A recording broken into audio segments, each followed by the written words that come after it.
Fala, fera, beleza? Hoje eu tô aqui para te passar um conteúdo massa sobre como classificar as questões em fáceis, médias ou difíceis. Isso vai te ajudar muito na hora da prova, principalmente para ganhar tempo e resolver as questões que vão te dar mais pontos e vai deixar a tua prova mais coerente. Ou seja, tua nota vai ser maior se tu prestar muita atenção em tudo que a gente tá falando, tudo que a gente vai falar no dia de hoje. Beleza? Bom, para começar eu queria te dizer por que é tão importante classificar as questões em fáceis, médias ou difíceis na prova. Pessoal, imagina que tu tem Joãozinho e tu tem Pedro. E tanto Joãozinho quanto Pedro acertaram 120 questões no Enem. Um número de questões bem legal. Só que na hora de fazer a correção da prova, Pedro percebeu que tirou nota menor que Joãozinho. E ambos acertaram o mesmo número de questões. A explicação que a TRI dá para isso é que Joãozinho e Pedro acertaram questões diferentes. E essencialmente, essas questões tem uma pontuação a ela atribuída diferente. É mais ou menos assim.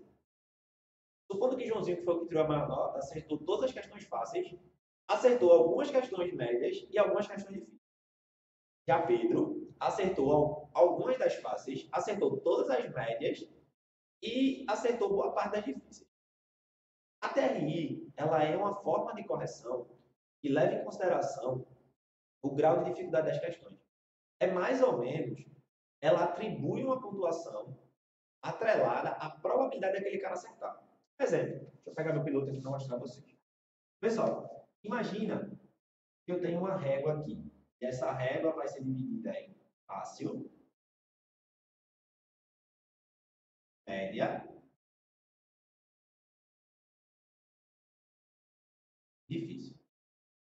Aí eu tenho aqui João, eu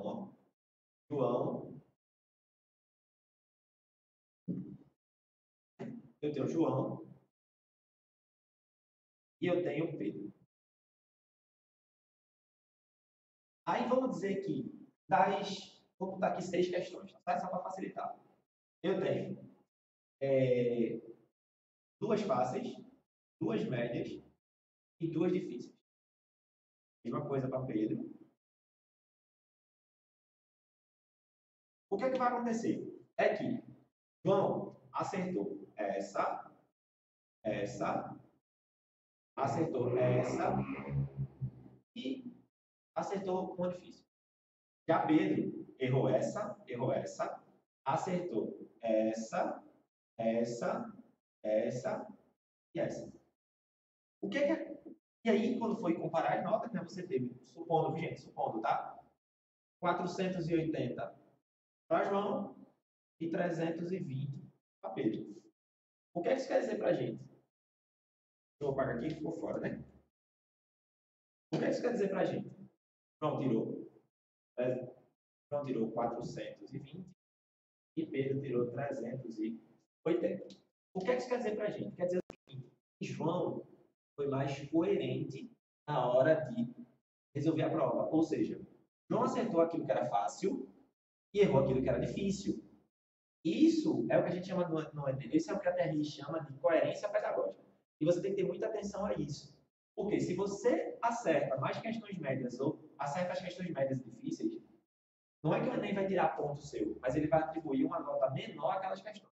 Porque ele vai entender como se tivesse chutado. E é por isso que é tão importante saber quais questões são fáceis, quais são médias e quais são difíceis. E aí hoje nesse vídeo eu vou te passar algumas dicas para tu classificar essas questões baseado em algumas evidências que eu coletei, dei uma pesquisada, dei uma olhada nas provas anteriores, eu peguei alguns dados, fiz uma análise dos microdados rapidamente para te mostrar quais características uma questão fácil tem, quais características uma questão difícil tem. Uma questão média é um pouquinho mais complicada de classificar, mas ela, obviamente, ela está entre a difícil e a fácil. Tá? Então, vamos lá. Para classificar as questões fáceis, como é que tu consegue classificar uma questão fácil? Bom, inicialmente, uma questão fácil, ela tem que ter clareza. Ela tem que ser uma questão que, tipo, ela não carece de muita interpretação. E, normalmente, você pega elementos do próprio texto e usa para responder a questão. Ele não precisa que você vá além, que você extrapole os conhecimentos que você já possui ou aqueles que você tem na escola. Ele quer que você pegue as informações que estão dentro do próprio texto para resolver os enunciados e apresentar a resposta correta. Outra característica das questões fáceis é apresentar gráficos e tabelas fáceis de serem lidos e que você consegue ler o gráfico e tabela a partir das informações que foi dada no enunciado da questão. Isso é muito importante. Outra coisa que é muito fácil de caracterizar uma questão fácil é a questão de conceitos fundamentais, conceitos básicos mesmo. Por exemplo, osmose. O conceito de osmose, todo mundo sabe que é a passagem do líquido do meio menos concentrado para o meio mais concentrado. E você tem essa questão da osmose como um conceito fundamental, que todo mundo tem que saber. A definição, por exemplo, de eucarionte e procarionte. Conceitos simples das partes mais elementares da formação do conhecimento que vai ser construído ao longo do seu ensino médio. Então, você tem que ter muita clareza nisso. Esses conceitos práticos, que não tem muita coisa elaborada, é papo. Sabe? O conceito resolve, mas são conceitos elementares, conceitos iniciais de todo o conteúdo. Então, aquela primeira aula que o professor dá, aqueles conceitos fundamentais sobre o assunto novo, se eles estiverem numa questão e for uma questão assim, puff, sabe o conceito ou não sabe, essa questão normalmente vai ser fácil, tá? Porque é uma questão elementar. E aí as questões difíceis, elas têm um pouco mais de sofisticação. Elas são um pouco mais complexas e para você classificar uma questão difícil, eu acho que é até mais fácil do que classificar uma questão fácil, porque a fácil e a média elas vão ser muito parecidas ainda em alguns elementos, mas as difíceis não. As difíceis elas normalmente são muito evidentes. Inclusive aquelas questões que vocês normalmente fazem memes na internet e colocam lá a questão tipo, a questão tal foi difícil como se fosse alguma coisa. Mas as questões difíceis para você ficar ligado. Normalmente ela tem um texto fragmentado. Ela é recorte de textos e pede que você extrapole as conclusões do texto a partir das evidências que você tem ali. Ou então você utiliza imagens de texto e tipo, coloca uma imagem lá e faz uma pergunta. A imagem assim representa o quê? E aí você vai ter que fazer uma análise um pouco mais crítica, uma avaliação um pouco mais precisa daquela imagem. Normalmente essas questões requerem, elas exigem que você tenha conhecimento prévio sobre aquilo para que você possa resolver a questão. Então, ela é difícil justamente por causa disso, porque nem todo mundo tem acesso ao mesmo par de informações. Já é uma coisa muito regionalizada, às vezes. O que já aconteceu em outras edições do Enem, você tem uma questão que é muito peculiar de uma região do país, principalmente nosso país, que é um país continental, e ela ser classificada como uma questão difícil justamente por isso, por essa especificidade. Ou o candidato teve contato com isso antes, ou ele é muito bem letrado, ou ele tem vamos dizer, um aparato, um arcabouço teórico muito forte, né, que estudou, bebeu de muitas fontes, e aí ele consegue resolver a questão difícil, mas se não for o caso dele, ele provavelmente vai errar essa questão, pelo menos ela foi feita para isso. Outra característica muito peculiar das questões difíceis é apresentar esquemas técnicos ou gráficos bem elaborados que exigem do candidato que ele vá além dos conhecimentos básicos da escola, que ele faça associações que normalmente não são feitas no conteúdo programático. E aí o que é que acontece? Quando se coloca essas questões que exigem do candidato que ele vá além dos conhecimentos que está na escola, o Enem nesse momento está avaliando competência.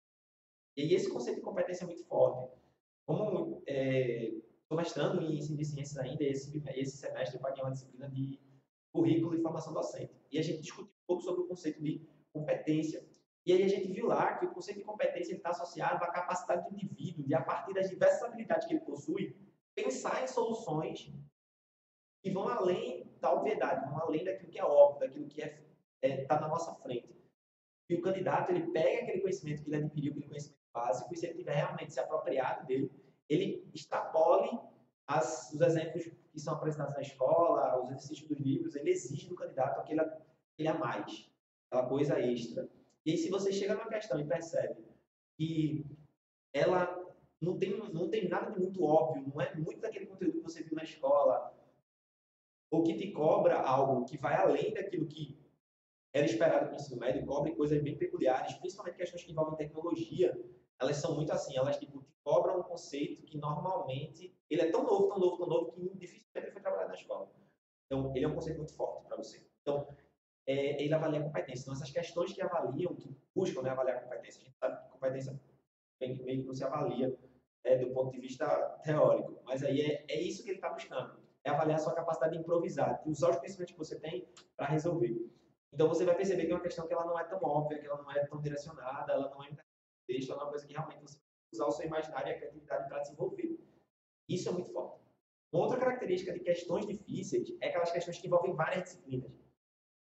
E envolver várias disciplinas não é envolver várias disciplinas, pegar um conceito, por exemplo, de bioquímica e associar a bioquímica com química orgânica e tal. Não, é aquela coisa bem que, tipo, você vai ter que beber na matemática, vai ter que beber na geografia, vai ter que beber na história, vai ter que beber na física, biologia, por mais que seja uma prova de natureza, como é a grande parte dos exemplos que eu busquei foi na área de natureza, essa questão da multidisciplinariedade, ou seja, de ter várias disciplinas trabalhando na mesma questão, confere aquela questão à musculatura, tipo, ela fica tipo, de questão difícil. Por quê? Porque se você for prestar atenção, fazer essas associações entre várias disciplinas exige do candidato muito preparo. E é isso que a DRI cobra. Ela quer avaliar, ela quer colocar no difícil aquele pequena quantidade de candidatos que estão realmente preparados para ter uma nota muito bacana.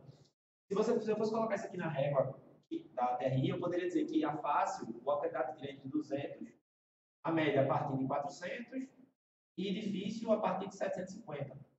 Ou seja, a probabilidade do candidato que acerta uma questão difícil, tirar, a nota dele deveria estar dentro de 750. Então, é um candidato muito qualificado, aquele candidato que tira 750, acima de 750 numa prova de natureza, por exemplo, está muito próximo do limite de acertar todas as questões, é um candidato muito preparado. E essas questões multidisciplinares, elas estão avaliando, estão buscando esses candidatos, que eles não só são bons em química, física, biologia, mas eles são bons em tudo. E aí a nota dele vai ser uma coisa mais... ela vai ser uma coisa mais fiel àquilo que é o estudante, tá? mais precisa, tá bom? Mais fiel ao que é o estudante. Outra coisa que é muito peculiar das questões difíceis é a situação do pensamento computativo, daquele pensamento computacional, ou seja, é uma questão que necessita que você tenha várias e várias e várias etapas. Ou seja, que você resolva o problema fazendo uma coisa, depois outra, depois outra, depois outra, depois outra, para chegar à resolução final. Essas questões que têm muitas etapas, elas são consideradas questões difíceis. Tá? Então, eu passei algumas características para vocês hoje aqui. O vídeo já está um pouco longo, eu vou fazer um resuminho agora para vocês, para mostrar, só para falar um pouquinho de novo das características fáceis, médias e difíceis, tá? Para que vocês fiquem atentos. Bom, como eu falei, as questões médias elas estão entre as fáceis e as difíceis. Então, tudo aquilo que extrapolar um pouquinho o médio e não tiver tudo que tiver extrapolar um pouquinho fácil, nem tiver tudo aquilo que tem no difícil, você tem que estar atento que nem sempre pode ser considerada uma questão média, tá? Que nem um nem o outro, mas sempre esses modelos que eu passei é mais para você se orientar. E na hora que você iniciar a prova, que você fizer a primeira leitura, você saber marcar aquilo que é fácil, médio e difícil, baseado apenas na leitura da prova. E aí você resolve sua prova seguindo essa orientação. Então, pessoal, para identificar a questão fácil, o que a questão tem que ter? Informação fácil de ser extraída do texto para resolver a questão. Com o próprio texto, o próprio enunciado que está dando a questão, você já consegue resolver. Conceitos fundamentais, então tem que estar afiadinho nos conceitos fundamentais para acertar as fáceis, garantir, vamos dizer assim, boa parte da prova, tem que estar afiadinho nos conceitos fundamentais. Outra coisa que é muito importante é você estar atento a gráficos e tabelas, e principalmente aqueles enunciados, se você vai no gráfico ou na tabela, você vai e resolve. É uma coisa muito prática. Então, questões fáceis têm essas características. Questões difíceis, textos fragmentados ou textos muito densos, onde você vai precisar se debruçar sobre ele com um pouco mais de atenção, porque a interpretação dele não é uma coisa tão fácil. Imagens que exigem interpretação de texto, para você olhar a imagem e dizer, eita, isso aqui é assim, e você tem que usar o seu imaginário para extrapolar todo sentido, toda a subjetividade que existe naquela imagem. A questão de você ter um conhecimento prévio, conhecimentos muito regionalizados, coisas muito peculiares, muito específicas de cada ponto, é uma coisa que você deve ter atenção. Apareceu isso na questão, pode botá-la como uma questão média, como uma questão difícil, vai depender da profundidade, da especificidade do que está sendo dito. Outra coisa que é característica de questões difíceis, a multidisciplinaridade. Aquelas questões que envolvem muitas matérias, muitas disciplinas, ela provavelmente vai ser considerada uma questão difícil, porque apenas um candidato que domina muitas áreas vai ter uma nota realmente alta. Ele tem essa capacidade de fazer muitas correlações, tá certo? Então, essas questões elas podem ser classificadas como questões. Outra coisa são aquelas questões que buscam que você extrapole os conhecimentos de uma disciplina, que você vá além, tá certo? Teve uma questão de histologia.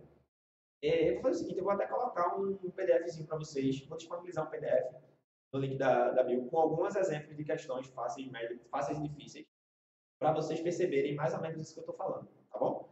E essa questão, ela trazia muito isso, pedia que o candidato extrapolasse o conhecimento que é visto na escola, ele pegasse aquilo que está lá e ele fosse além. Então, essa sacada, essa ida além, caracteriza uma questão também. Bom, galera, eu espero que esse vídeo ajude vocês e que vocês comecem a resolver os exercícios, as questões anteriores do Enem, porque a gente já está nessa época. Ele está finalzinho de junho, iniciando julho. E já está na época da gente começar a resolver mais exercícios e ver menos teoria. A gente sabe que quem está fazendo o cursinho ainda tem muita teoria para ser vista, mas a gente tem que começar a dar um foco maior agora na resolução de questões, começar a treinar o nosso tempo de resolução, fazer simulados, para que você esteja atento e preparado para fazer a prova. Beleza? Valeu e até a próxima. Não deixa de se inscrever no canal, nem deixa teu like e deixa um comentáriozinho aí que eu vou ter muita felicidade em responder vocês.